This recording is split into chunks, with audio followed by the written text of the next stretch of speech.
Good morning, Megan. Good morning. Hi, class. I am here. This is Mrs. Weber, and I'm here with Megan Dogra, who's a sophomore at USM. As you can see, she's in dress code today. And I am talking to her this morning and to show you an example of someone who has gotten started on some projects and done really interesting things. But first of all, Megan, let me congratulate you. I hear that there's going to be an interview on NPR in just a couple of minutes here on WUWM. So congratulations, you're part of the Milwaukee Film Fest, I hear. Okay, is that film related to the projects that we'll be talking about? Yes, it is. I made a film regarding my experiences on the work I did so far on this project to create a window to my audience and hopefully have them develop a similar passion and connection to the cause as I did. Great. Well, can you tell me how you got started in working with this cause or for the cause? Absolutely. I started last year around the same time, around November or so, when Dr. Lalita Duperon, who is the Associate Director for Center of South Asia at UW-Madison, had come given a lecture to the upper school, and she addressed modern-day issues in India and some of the work that she does and continues to do over the past and future years. And her work really motivated me and inspired me. And along the same time, I was looking to get involved in a community outreach project or program as well. So I did some research, and when I discovered the extent of the Bhopal gas tragedy, the numbers really struck me, and I really wanted to do everything that was within my power to help these people out. Now that seems so far away and such a large problem.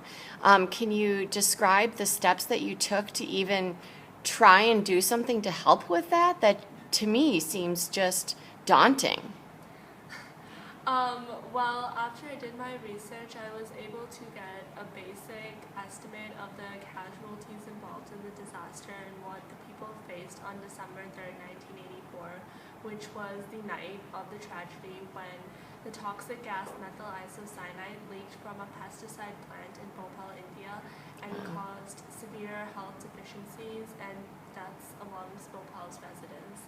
And it's still a problem 30 years later today because the children of the survivors are born with congenital birth defects, as the survivors, their immune system and neurological system and reproductive systems were damaged due to exposition to the gas. Wow. So you were personally struck by the gravity of this through your research. Do you have any other personal connections or reasons for wanting to help with this cause?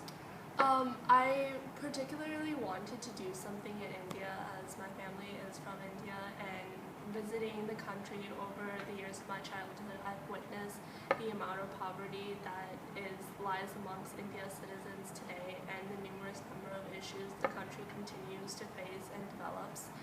And it's always pulled on my heartstrings, and I've always wanted to do something to help these people out, and I knew even the smallest effort could really make a difference. So when I learned about Bhopal, I felt it was a perfect opportunity to finally do something. I can see where that connection would make a difference. What about the steps? So what did you do next? Well, after I had done initial research, as I spoke about before, I contacted Dr. Wen, who is the Director of Global Studies in the upper school, and he put me in touch directly with Dr. Lalita Duperon herself. And Dr. Duperon has been working with this cause for the past 6 years, and in fact she started a nutrition program at the Chingari Clinic, which is a free clinic catering to the children of the survivors and their families, and provides them with free medical treatments and therapies each day according to their disorders. So Dr. Duperon really helped me get things started rolling. She gave me some more information about these children and some potential ways in which I could support Chingari, as they're completely reliant on the efforts of volunteers and other non-governmental organizations. So with her guidance, I was able to get in touch with the staff at Chingari, and I asked them, what is it that you are in most need of? And they told me we really need funds to support this nutrition program that Dr. Duperon started, as these children come from very famished families, and this may be the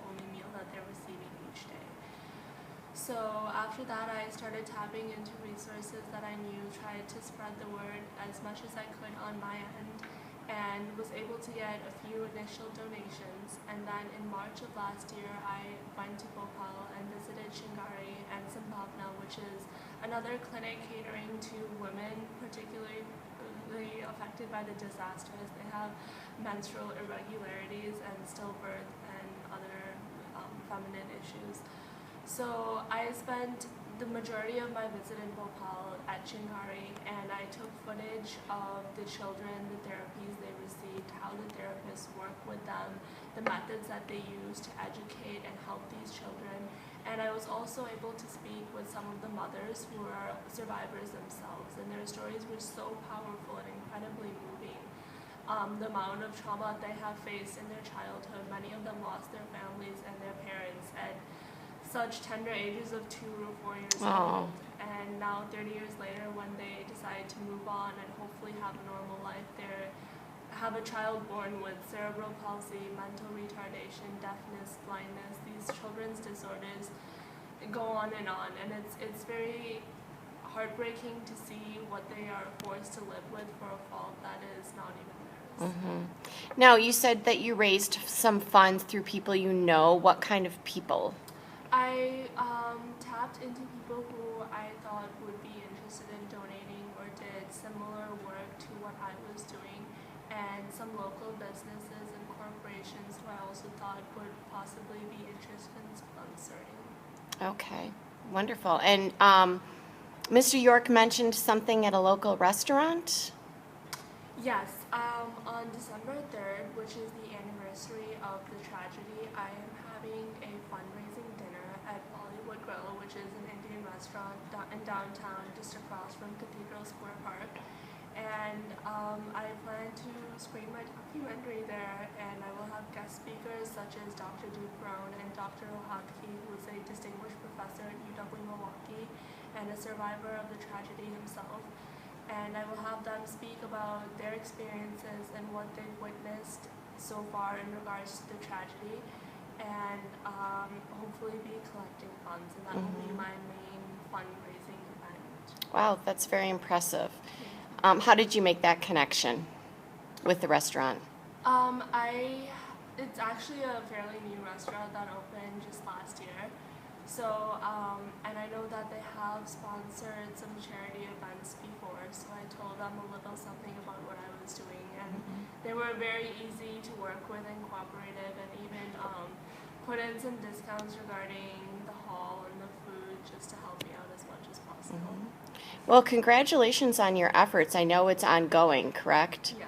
Okay, well, I wish you all the best in the future. It seems like you're really making a difference. Thank you so much for talking with me today. Thank you. Mm-hmm.